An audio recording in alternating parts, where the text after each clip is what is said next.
Welcome to the Online Success Journey podcast, your opportunity to discover and learn from entrepreneurs like yourself. This is not your typical podcast, but a place where you can get the real story and find out how real people encounter speed bumps and detours, but journey through to find success. Now here's your host for the Online Success Journey podcast, Patience. Hello everyone and welcome to Online Success Journey. This is episode 360 and you'll want to subscribe right now and ensure you'll never miss a journey. The entrepreneurs that join me each week reveal the steps they took on their journey to success, and these steps reveal a path you can take as well. Joining us today is Libby Rothschild, the CEO of Dietitian Boss. She shows coaches, consultants, and entrepreneurs how to scale to $1 million in annual revenue. Hello, Libby. Hello, thank you so much for having me today. Thank you for coming. My audience are excited to hear your story. Just start by telling us one thing we are going to learn from you today that will help us on our journey to success. Absolutely. I'd say one of the things you will learn is what it looks like to work your 9-to-5 job while building an online business at the same time, so that you can reach your goals of flexibility if you were to go full time. So I'll share a little bit about my journey. That's one of the most popular questions I get is how do you build your online business while working a job? Wow, I can't wait to hear more about that. Let's get started with the basics. Can you tell my audience a little bit about your background, what you did before you started your online business? I'm a trained clinician. I'm a registered dietitian. So I was working in a hospital setting as an outpatient dietitian. I had been doing that for about 4 or 5 years. And I worked also as a consultant. So I had a 9-to-5 job and I also did consulting work. For higher education, I would build curriculums, and I also was doing teaching and speaking and all sorts of additional ways to make money because as a dietitian, I was very low paid. So my annual salary was $55,000 a year for my 9-to-5 job, and I'm living in Manhattan, New York. So I was having a hard time making ends meet being paid so low, especially since I had completed my master's degree and spent a lot of money on my education to get to where I was. So feeling disgruntled, I picked up additional jobs while working my 9-to-5 with the goal of being able to make more money. And that actually led me to creating the business that I grew called Dietitian Boss, where I ended up helping dietitians learn how to create an online business so that they could market and sell themselves using virtual mediums such as social media and online marketing without having to be in person. So I really help dietitians either transition out of brick and mortar or just go straight to online so that they can make more money, because the chronic issue in my field is that dietitians are low paid. And so being that we're a low paid career or profession, I showed dietitians how to make more money, and I created a methodology and a framework that they can follow. Because of my curriculum background, I ended up designing and developing a robust set of principles and frameworks for how dietitians can, either leave their 9-to-5 job or escape their job and build an online business, whether it's to the magnitude of 6 or 7 figures. My framework is so successful that we've enrolled over 1,000 dietitians, and the company Dietitian Boss grew to over $1 million just within a few years of being in business. And when I look back, I did start that company while I was still working that 9-to-5 job. So I want to share some tips about my experience to inspire you to build a business while you're working your 9-to-5 job as well. Wow, what a background, Libby. But why do you do what you do? Yeah, well, as far as why I do what I do, I became a dietitian because I think it's a very interesting field. So nutrition in general is a really robust topic that ranges from agriculture to policy to food and nutrition to human body to weight management to life cycle. There are so many different elements within nutritional science. And I went into that, I have my master's in clinical nutrition, but I went into the undergraduate of nutrition because I felt that it was an exciting trajectory that would also help people. And I really wanted to be able to make a difference in people's lives. And that's ultimately why I became a dietitian. I found the subject matter interesting, and I thought that the topic would help other people, and I would feel satisfied and I would feel aligned in helping other people. That being said, when I went into the career, I didn't understand that it was so low paying, which meant that I couldn't help myself. And so I found ways. I have a background also as a personal trainer. I did that for about 9 or 10 years throughout my schooling. And so being a personal trainer, I made a lot more money than when I became a registered dietitian. So I had learned some business skills. And in being a personal trainer, I always told myself I would just somehow create my own business when I became a dietitian and bridge the gap between or connect, right, the personal training and nutrition. But I was missing some tactical steps about what that looked like. So when I became a dietitian, I was loving the subject, right? I was creating curriculums and for higher education, and I was teaching and speaking. But what was missing is that I ended up working a lot of hours to make money that obviously wasn't livable for my baseline wage. And then I was also not feeling fulfilled. I didn't feel aligned, like what I did in a hospital setting mattered. So I was motivated to start my business because I know nutrition is an important topic, and I wanted to be able to help reach more people, but do so in a way that not only felt satisfying and rewarding, and I felt appreciated and recognized, but also that could pay me my bills without me having to work 80 hours a week in order to pay my rent. So I was motivated because I love the topic and because I needed to be able to pay for, I needed to be able to afford life. Let's put him aside. How do you know you are successful?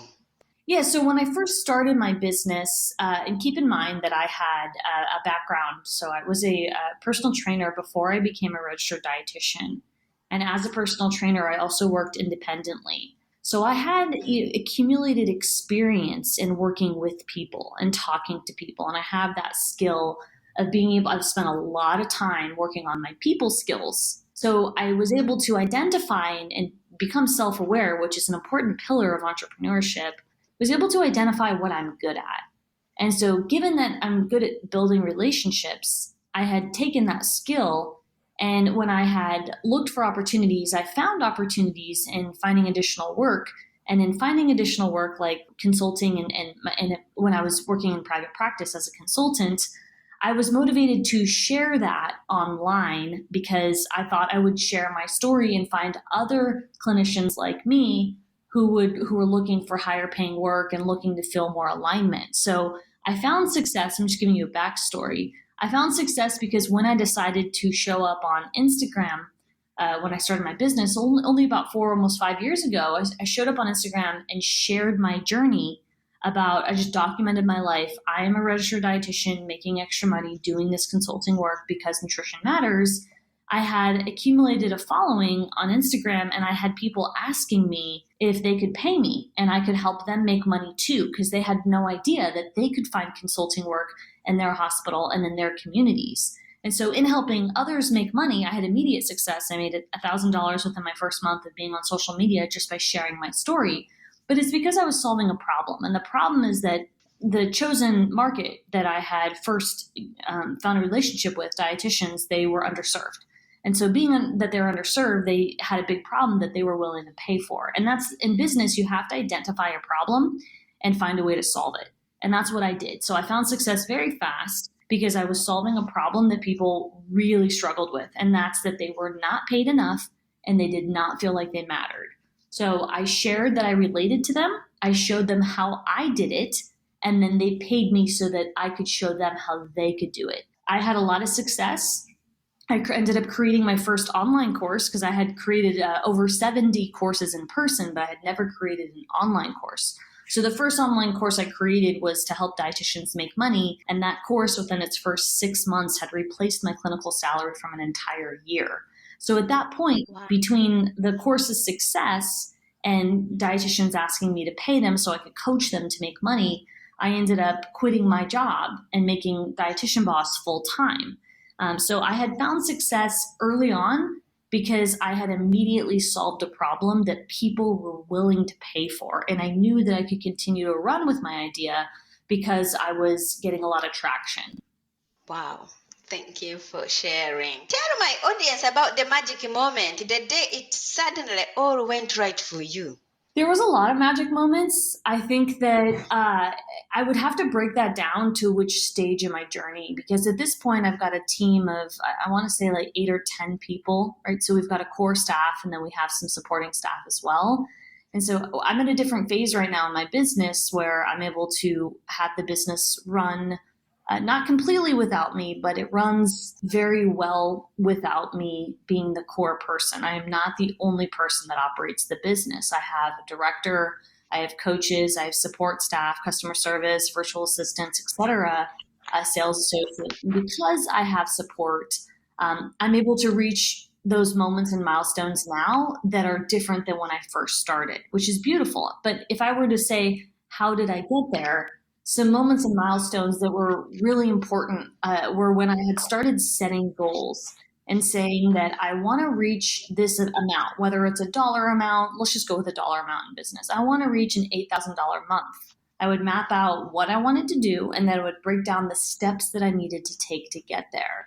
And in doing that simple planning at the beginning stage of how much money do I want to make, what are the steps that I need to take to get there, that really helps me move forward. And I think that sounds so simple, yet so many entrepreneurs forget to focus on the main things. And if the main thing is making money, then thinking about, okay, how much money exactly? What do I need to do to get there? How is my offer package to support that goal? And how do I only focus on that thing? And that's what I was able to do. What have you learned from business as a whole? I've learned that knowing about yourself is the most important part about business, as well as your mindset. So I really would like to say strategy is the most important, because I am a strategic thinker and I love strategy.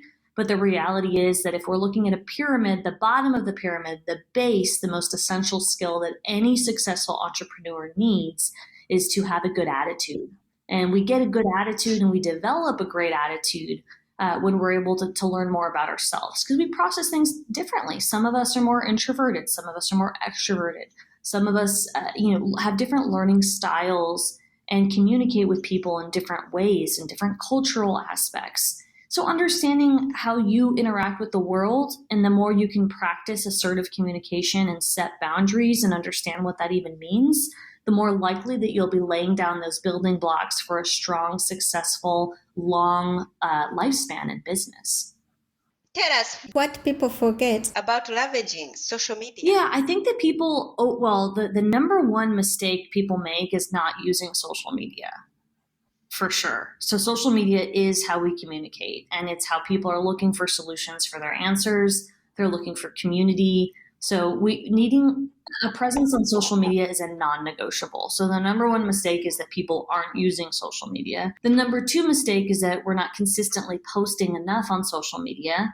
And then the number three mistake is that we're overly exaggerating or glorifying tactics over strategy on social media. So a lot of people come to me obsessed about exactly how to use transitions or music with reels, but the reel on Instagram, for example, and where that's part of the process. If we're again looking at a pyramid, or let's say let's go with the pyramid. The bottom of the pyramid is the strategy. Who is it that you are reaching out to? What is a problem that you're solving? What's the one problem and the one outcome that your business intends to solve? And if you can answer that in a post, that matters more than if you're using music, transitions, and you're dancing and whatever it might be. So people get really preoccupied with trends and tactics, and they forget that at the end of the day, as long as you're solving a problem and you're talking about the transformation that your business solves, that's the only thing that will always matter. What is the most dangerous belief an entrepreneur can have? I think the most dangerous belief that an entrepreneur can have is that they can focus on mindset later.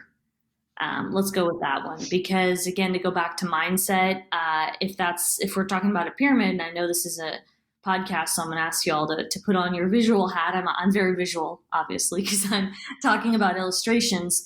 If we think about the building blocks and we think about the fundamentals, you can't build on a weak mindset. And identifying your mindset and growing your mindset, and identifying when you're comparing yourself, and identifying when you're blaming other people, and identifying when you are not taking responsibility, and identifying when you have a poor attitude. All of those traits and your ability to shift your mindset and focus on improving yourself first is going to help you create a great foundation. And so many people skip over that step, and they don't put enough time and energy into identifying a growth mindset and to becoming a leader. And you cannot grow in your business without recognizing your own beliefs and focusing on your interpersonal skills. So those interpersonal skills, again, effective communication, leadership acumen, your ability to work with other people. No matter, even if you are a software engineer, you're still going to need to communicate with other people. And if you're in sales, you're going to have to work on your interpersonal skills. And any business that survives is in sales. So I think that people don't understand how important it is to build your interpersonal skills and to reflect on your own mindset, which are all interconnected. As you mentioned that you've been helping dietitian, consultants, entrepreneurs, can anyone be an entrepreneur, or are some people more cut out for it than others? That's a really good question. So there's a lot of studies that show when it comes to personality profiles that certain personality profiles might be more likely to be an entrepreneur, but keep in mind that those personality profiles are those of people like Steve Jobs. So I think that we have to shift, what does it mean to be an entrepreneur and what business are you building? And a lot of my clients are building lifestyle businesses. And that means that they're building a business to support their lifestyle. They're not necessarily trying to build a business that they're going to sell or go public, which would be a completely different pathway. That being said, there are, I believe, any business, any personality can become a business owner. And I've seen it. I'm in entrepreneur groups, and there are people who are more introverted. There are folks who are more analytical, and they're still able to succeed as business owners or as co-founders. So I will say that I do think entrepreneurship is a space for a lot of different types of people, no matter their age or their background or their personality tendencies. What's important is to be aware of your tendencies and then learn how to leverage your strengths and then work with your weaknesses. So I think it's very traditional and archaic to assume that only a certain type of person can become an entrepreneur. And keep in mind that if you Google that and you find the articles, they're all written about a certain type of business, like Apple or Amazon. And most of us are not building an Apple or an Amazon. So consider the source of where you get that information. I think that entrepreneurship is a very accessible thing that we can find our way into that space. And it might be with a co-founder, or it might be working alongside an entrepreneur.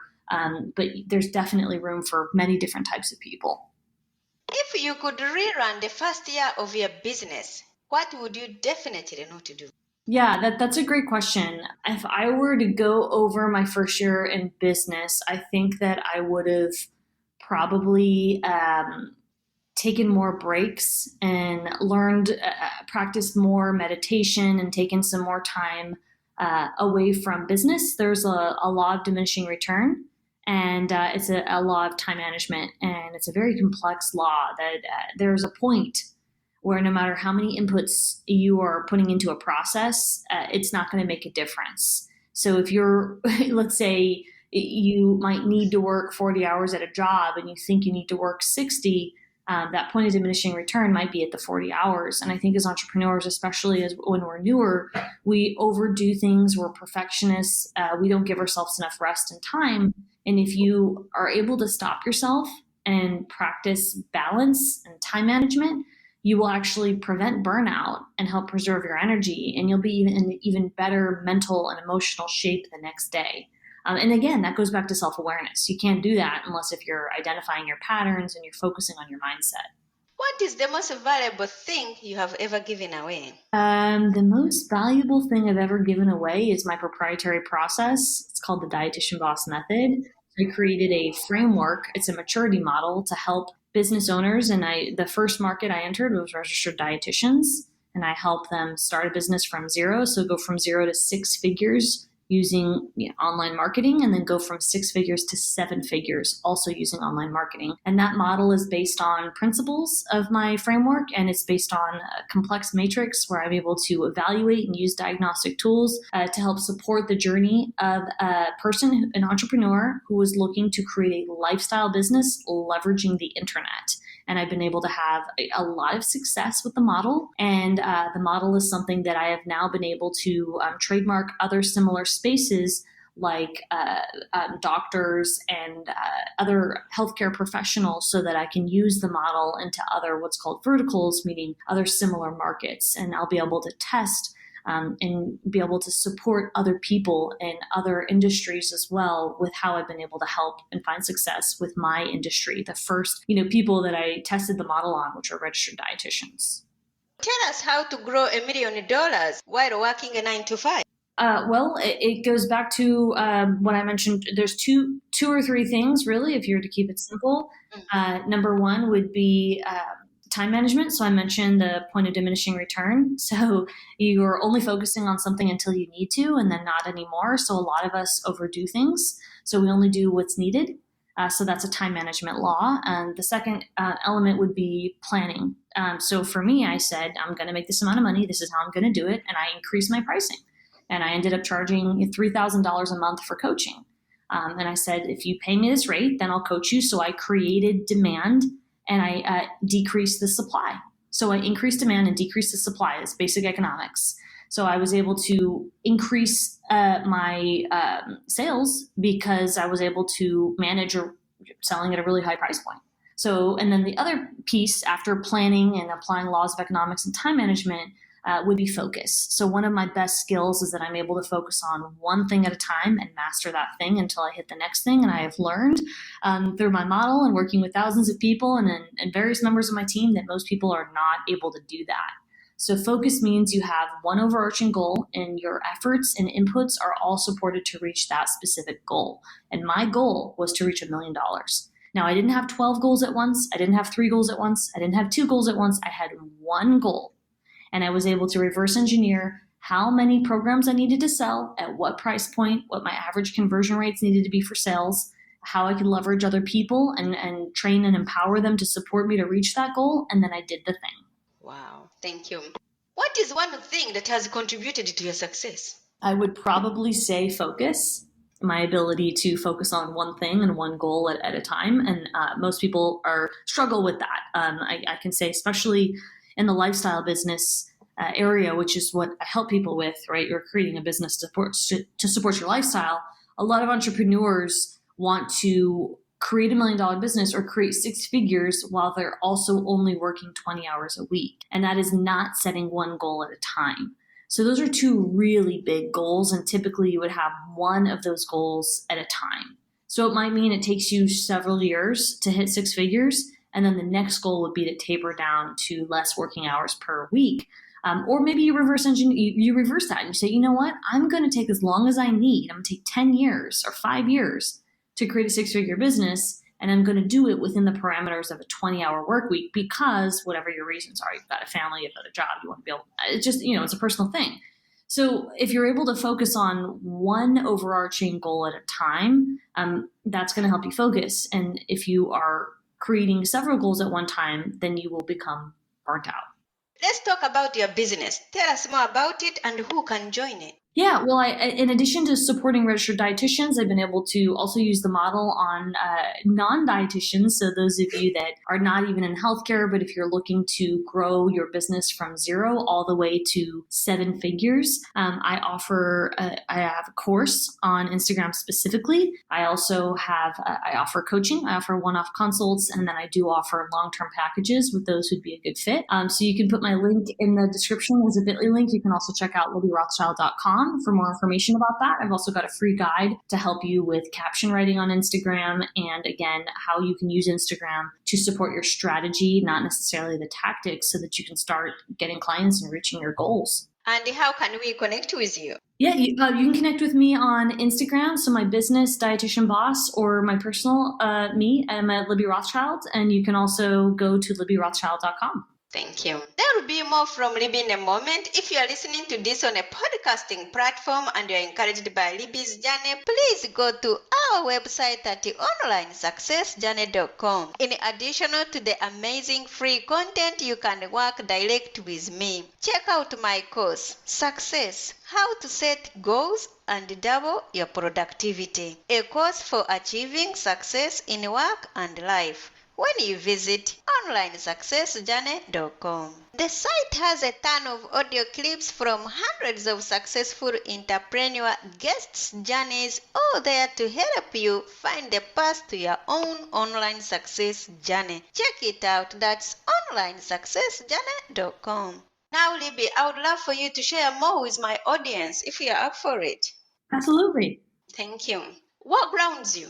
I would say what grounds me is probably my husband, who's my opposite personality. So he is introverted and he's very balanced. So he enjoys taking things slowly. So if I were to say, so we're two peas in a pod.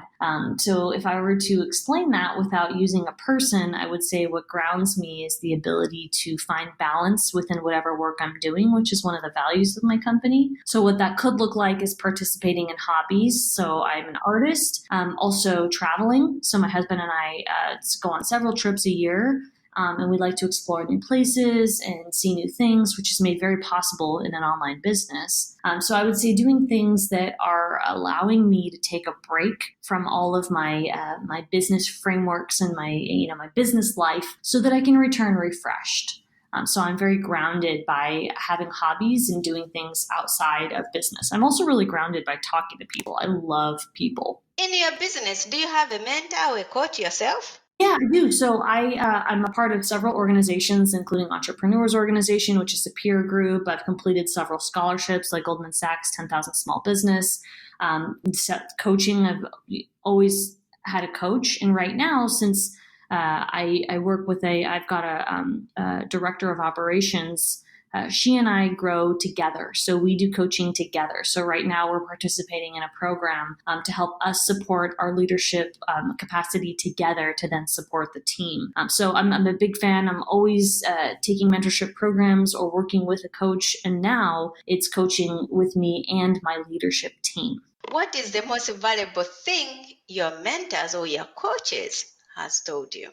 I don't know if it would be a particular thing. I would say that the concept of working with a coach is helpful for self-development. And I think some of the memorable moments or things would be the significance and importance of continuing to have mentorship, so that you have somebody to bounce your ideas off of, and especially if you have a specific support system based on what your needs are at the time. So let's say if you're starting out, it might be a particular type of coach.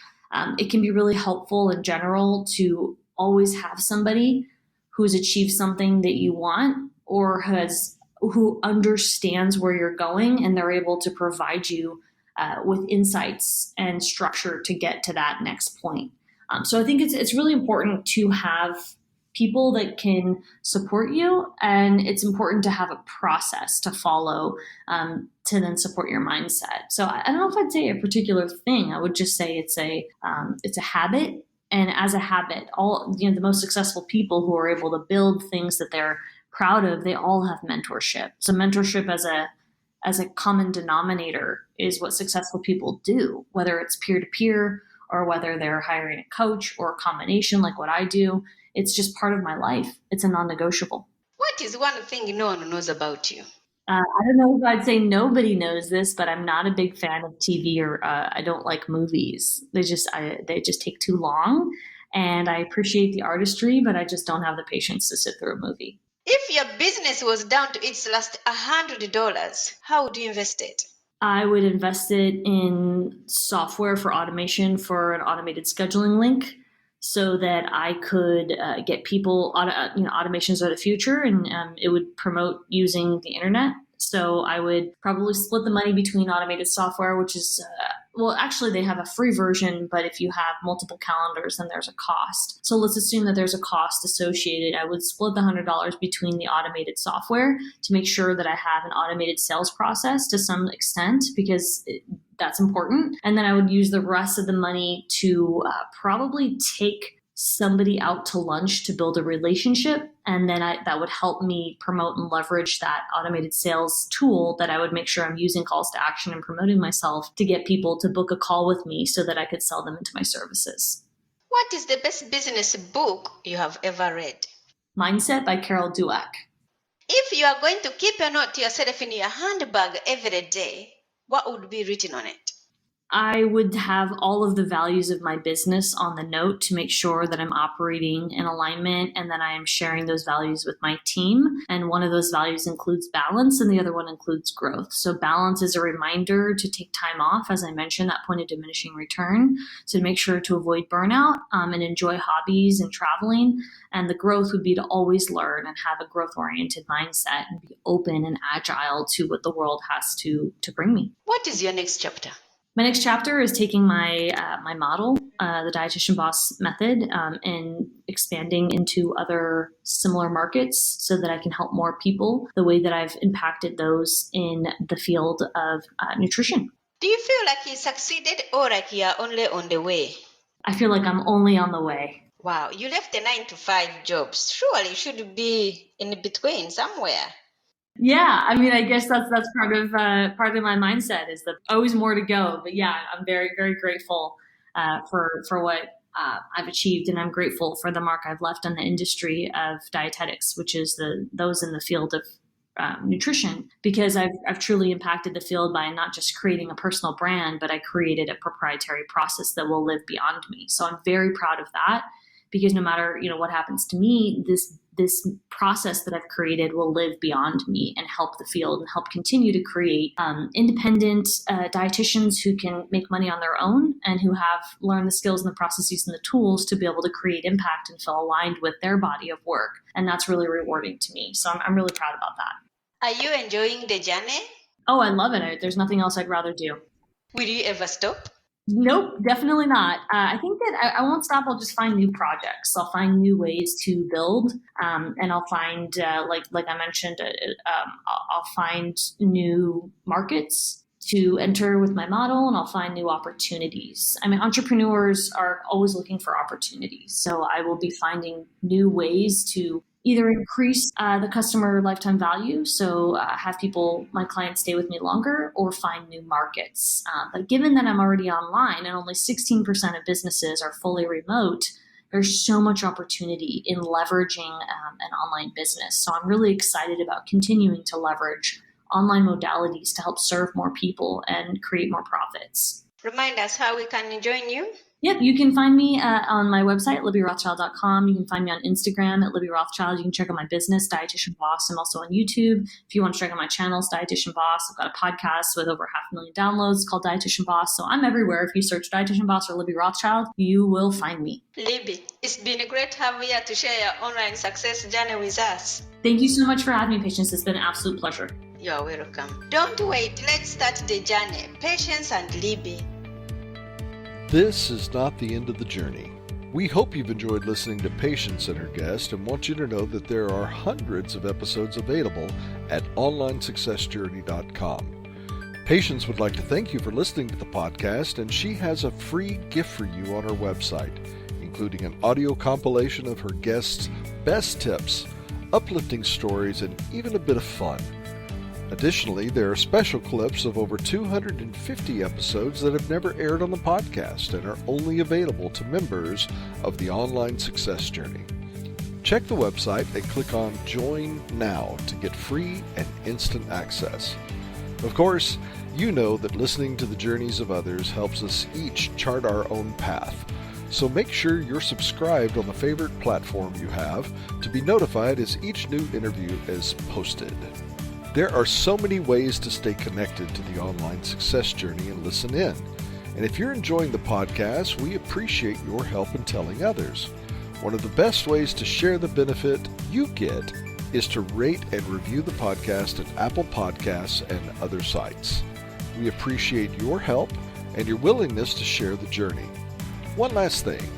If you're feeling a bit lost or overwhelmed on your own journey, Patience can help. Check out our coaching sessions on how to set goals and double your productivity while you're at the website. Working with Patience is a great way to get back on the right path. On behalf of Patience, and until next time, thanks once more for listening. It is our hope that this podcast will guide you on your own online success journey.